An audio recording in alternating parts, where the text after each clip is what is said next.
Hey, this is Dave DeCamp from antiwar.com. This is anti-war news for Wednesday, December 27th, 2023.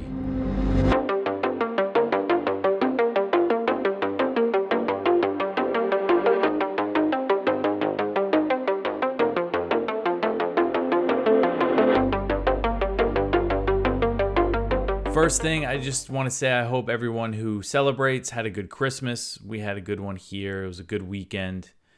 Unfortunately, for the Palestinians in Gaza, they didn't get any kind of break, and it seems like things are actually getting worse. And in most of the news over the weekend that we updated the page with was related to Gaza. That was all the big stories. So the first story at the top of antiwar.com today, Israeli military operations are expanding in Gaza. So Israeli Prime Minister Benjamin Netanyahu has vowed to expand military operations in Gaza and said the brutal assault is not close to being finished. Netanyahu said, quote, and this was on Monday, "We are not stopping. We are continuing to fight, and we will be intensifying the fighting in the coming days. And the fighting will take long, and it is not close to concluding," end quote. So the following day, on Tuesday, the Israeli military said that it was expanding ground operations in refugee camps, very densely populated refugee camps, in central Gaza. And this was after Israeli airstrikes really pounded the area. It seems like the airstrikes ramped up on Christmas Day and into the next day. There was real heavy bombings in Gaza. Israeli Defense Forces Chief of Staff Herzi Halevi said Tuesday that Israeli operations in Gaza will continue for many months. So that's the message that Israeli officials continue to put out there, is that this thing is not ending anytime soon. And these comments about increased operations and a long war, they come after U.S. officials, Blinken, Sullivan, Lloyd Austin, all have said that they're trying to tell Israel that they have to wind things down and wrap up the current phase of the war, which involves, the relentless airstrikes and the ground operations, and then they want them to take a more targeted approach against Hamas instead of this indiscriminate slaughter that we're seeing. But it's clear Israel isn't, listening to the U.S., isn't taking the U.S. advice, and no matter what Israel does, the U.S., the Biden administration, is still continuing to provide unconditional military support, military aid. So Netanyahu also met with some IDF troops on Tuesday, and he made similar comments about kind of a long war. He said, quote, "We are continuing the war and are intensifying the fighting in the southern Gaza Strip and other places. We will fight to the end with the help of the most advanced technology," end quote. So Gaza's health ministry said on Tuesday that in the previous 24 hours, Israel's bombardment killed 241 Palestinians just in 24 hours and wounded 382.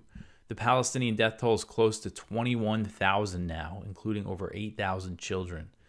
And many more could end up dying from hunger, as so many Palestinians are now starving and facing famine-like conditions. And you have these officials saying this thing's going to last a long time and they're not going to get any relief.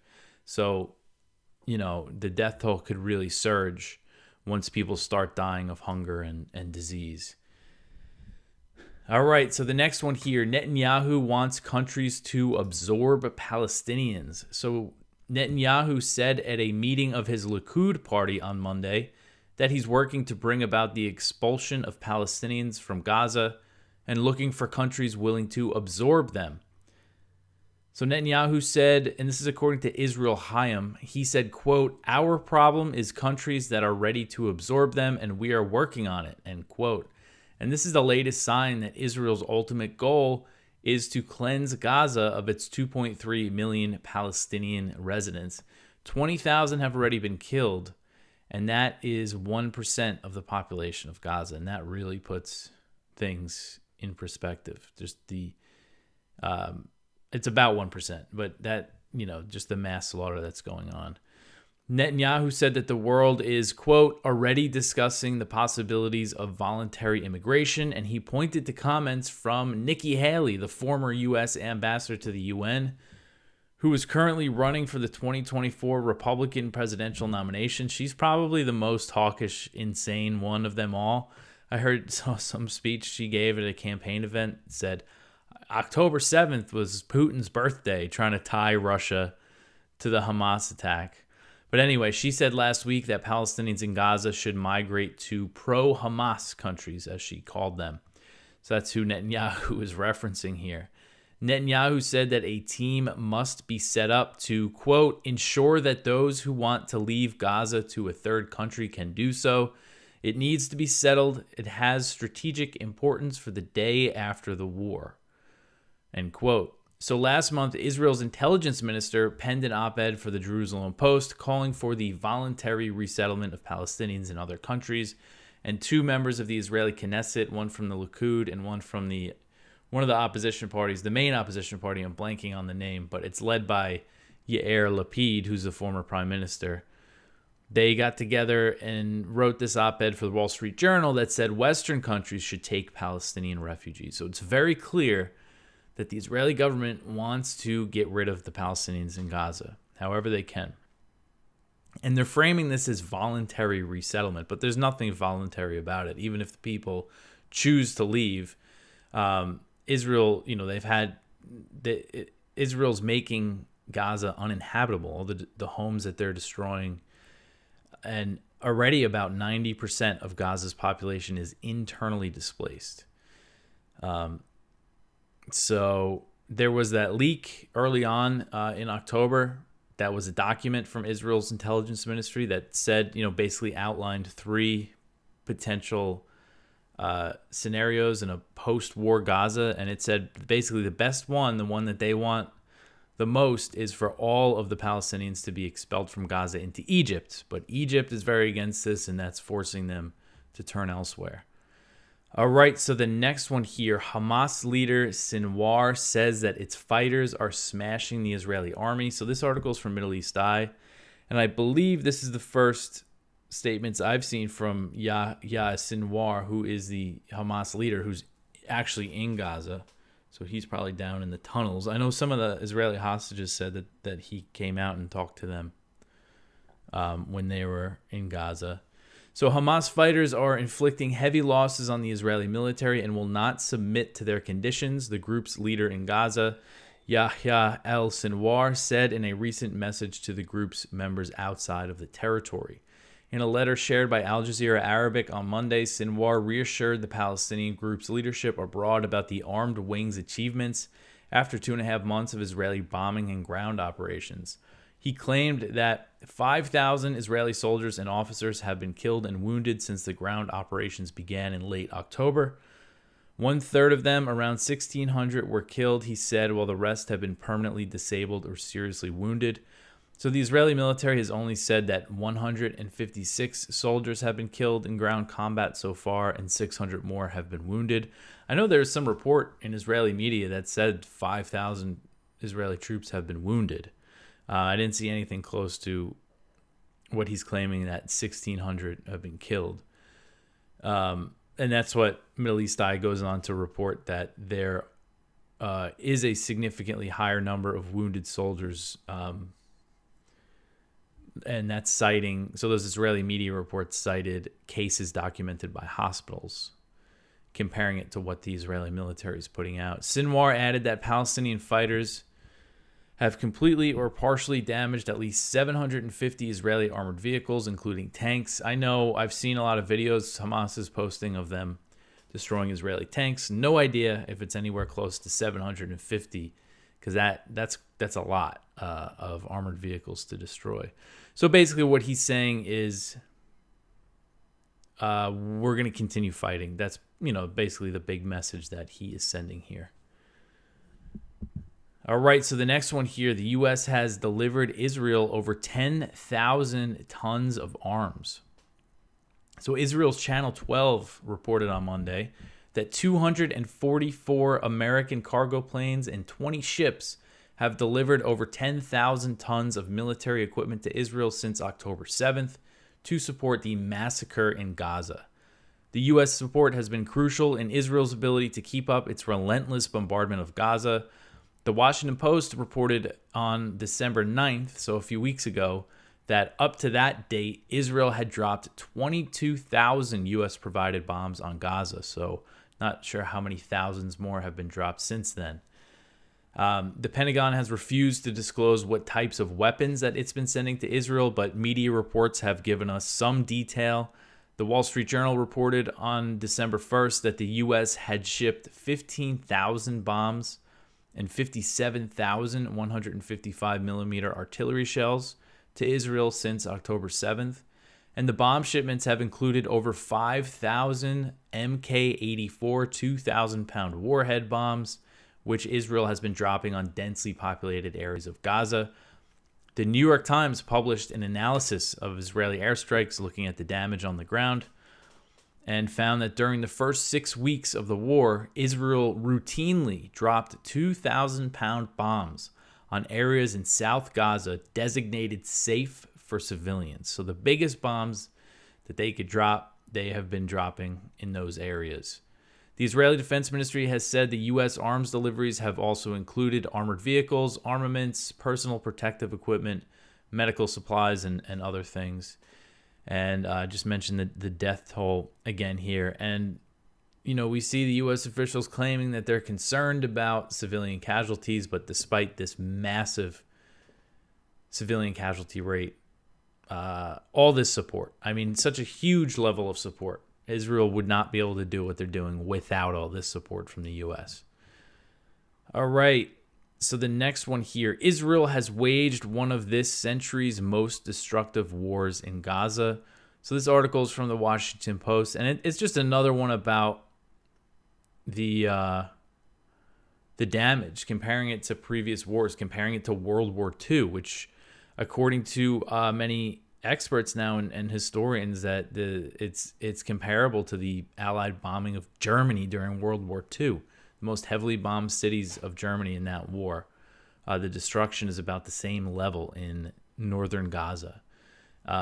So this kind of goes through satellite imagery, airstrike data, accounts from people on the ground, and it just gets into a lot of details about it. So go check it out if you want to read the details. All right, so the next one here, the U.S. launches airstrikes in Iraq, injuring civilians. So the Pentagon said that it launched airstrikes in Iraq on Monday night, targeting 3 facilities used by the Shia militia Kateb Hezbollah and its affiliates after a drone attack on a U.S. base wounded 3 American troops, leaving 1 in critical condition. The Iraqi government strongly condemned the U.S. airstrikes as an unacceptable violation of Iraqi sovereignty. So this is the U.S.'s supposed partner and ally, is the Baghdad-based government that's very against when the U.S. does this, unilaterally launches airstrikes in Iraq, and the U.S. continues to do it. So the Iraqi government said that 1 security serviceman was killed and 18 other people were injured, including civilians. They didn't say how many civilians. Iraqi sources told Reuters that 1 Kateb Hezbollah fighter was killed in the strike.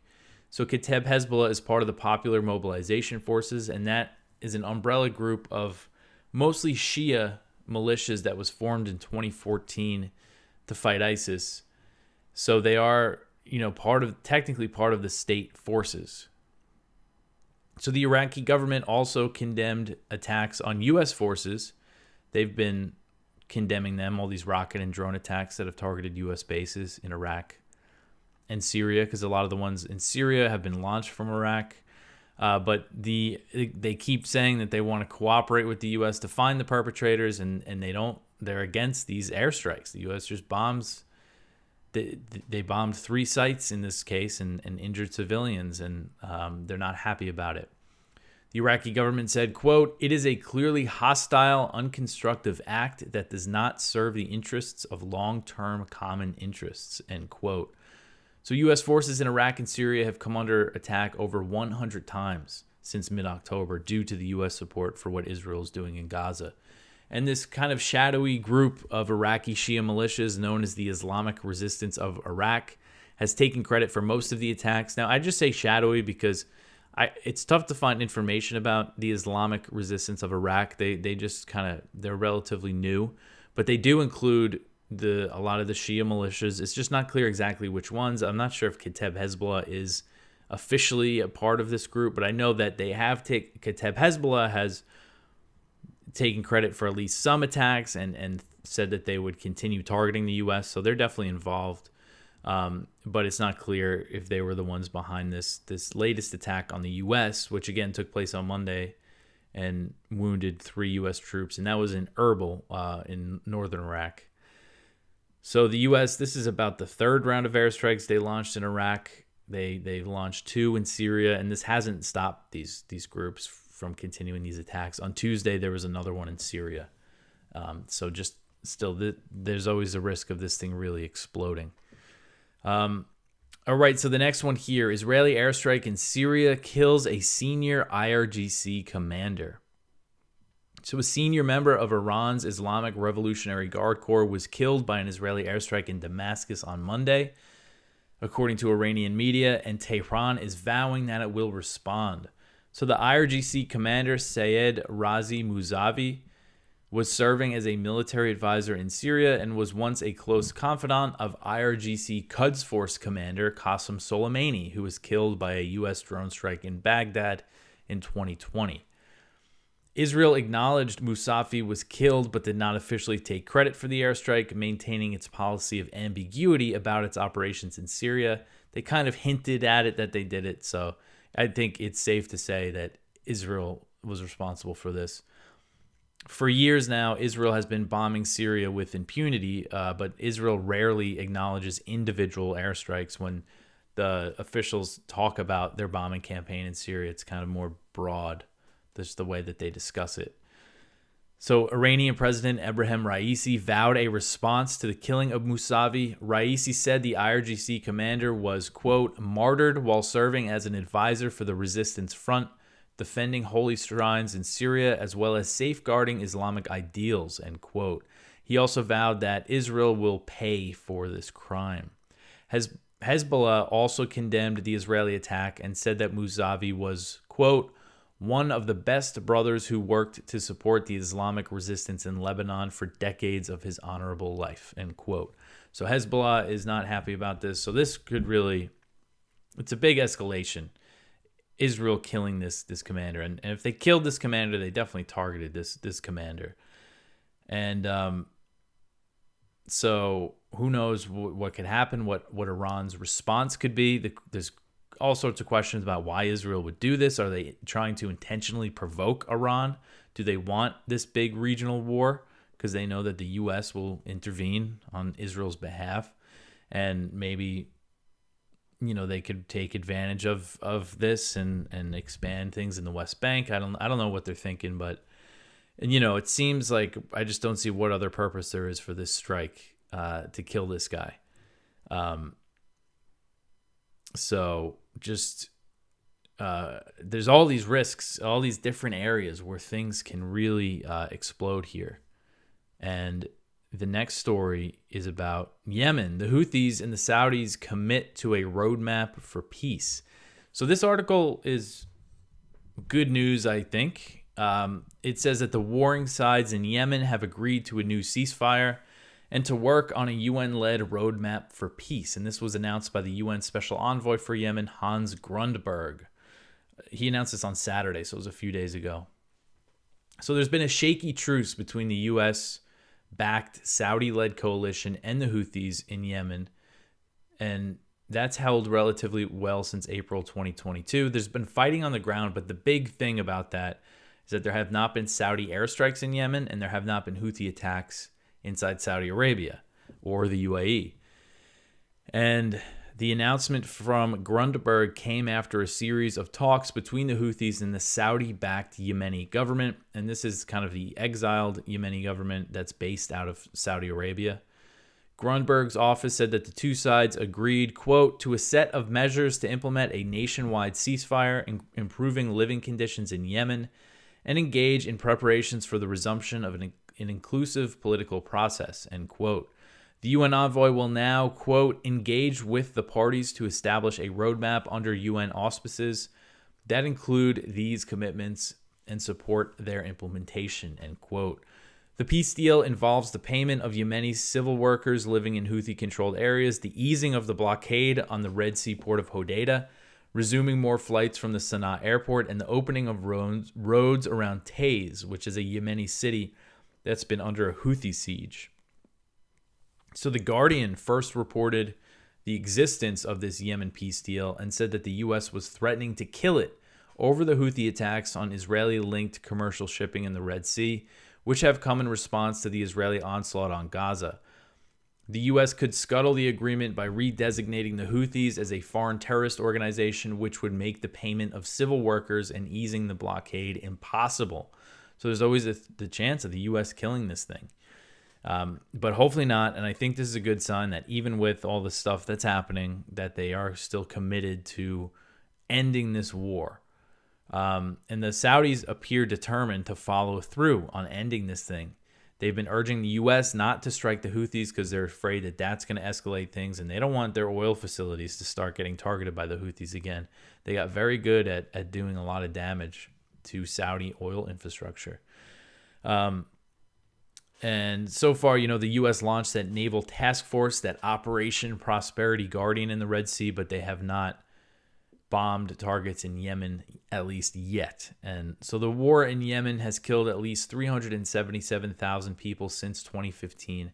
Very brutal war. And it was in 2015 that Saudi Arabia, the UAE, and several other Gulf countries intervened in an attempt to oust the Houthis. And they did this with the full backing of the U.S. And more than half of those killed in the war died due to starvation and disease caused by the brutal bombing tactics, intentional targeting of civilian infrastructure, and the blockade. So again, just brutal, very, very brutal war. And hopefully they can sign a peace deal and we don't have to worry about this thing ever re-escalating. All right, so the next one here, the U.S. says that it shot down 12 Houthi drones and 5 missiles. So U.S. Central Command said Tuesday that a U.S. warship and fighter jets shot down 12 drones and 5 missiles in the Red Sea that were fired by Yemen's Houthis as tensions continue to rise in the region due to the Israeli assault on Gaza. CENTCOM said the missiles and drones were, quote, fired by the Houthis over a 10-hour period, which began at approximately 6:30 a.m. Sana'a time on December 26th, end quote. The command said the U.S. Navy destroyer USS Laboon and FA-18 jets from the Eisenhower Carrier Strike Group, they responded to the incident. They were involved in the incident in the interception of these drones and missiles. It's unclear from the CENTCOM statement what the drone and missile barrage was targeting. The CENTCOM said that there was no damage to ships in the area or reported injuries. For their part, the Houthis say that they launched drone attacks on Tuesday targeting the Israeli port city of Eilat and a commercial vessel in the Red Sea, the MSC United. The Houthis have vowed to target any ships heading to or from Israel, and they are not backing down in the face of this U.S. military operation that they've launched in the Red Sea. And Houthi officials had made clear that the only way they will stop attacking these ships if Israel ends its siege on Gaza and a ceasefire is reached, a durable, lasting ceasefire. So incidents like that have happened quite a bit now. This seems like more than the typical incident: 12 drones, 5 missiles, but this is kind of becoming a common thing.